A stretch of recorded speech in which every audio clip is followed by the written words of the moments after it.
We've been married for 23 years. 23 years. I have to confirm that. And we have 2 kids and a dog and a bunny. And that's it.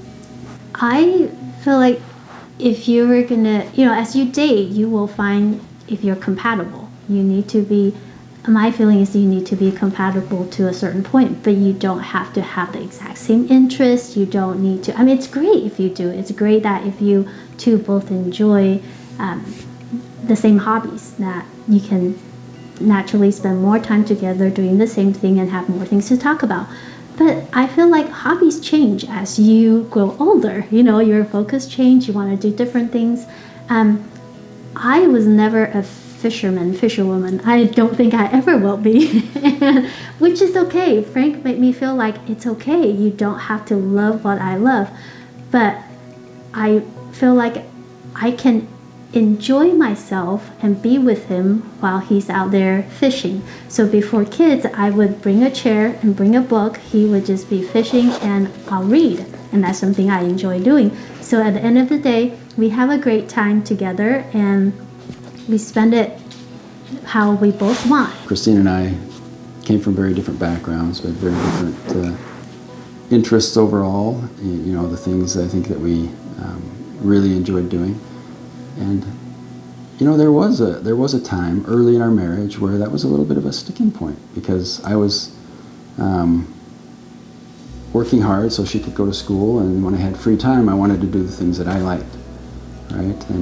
And it could have become an issue if either one of us had let it, but we were able to discuss that. And as she said, she started to spend a little time with me fishing, and I started to spend a little time carrying outfits and purses around the store while she's shopping, and if I want her to carry a fly rod, then I've got to be willing to carry a handbag every once in a while, so we kind of find a way to balance that. I worked for a time while she finished her education, but then when she finished, she went to work, and then I went back to school and finished my education and went through dental school, and she worked the time while I was going to school. So she was willing to work for the benefit of both of us, in our future.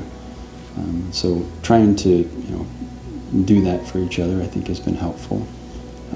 Later we faced another challenge, and one of the goals often of marriage, is to have a family and to have kids.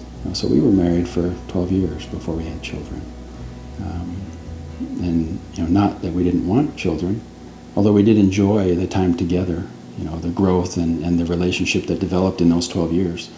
But it was a challenge that we had to work through, and to be able to come through something like that stronger as opposed to divided because you aren't getting what you feel is, I guess, maybe normal or maybe even owed to you as an individual.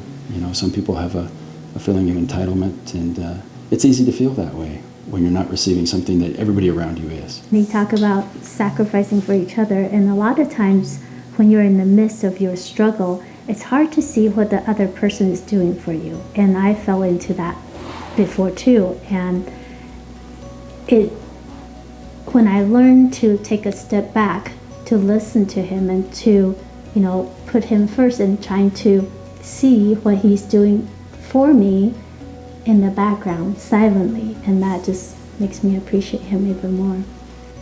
In putting each other ahead of that desire, I think it helped to strengthen our marriage and see us through so that no matter what happened in the end, we would be okay. And we were fortunate to be able to adopt some little boys and start a family, but it was definitely something that we had to work through together and come through. And so facing challenges like that, knowing that your partner is going to sacrifice for your benefit, I think there's a sense of trust and love that develops from that I think can overcome almost anything.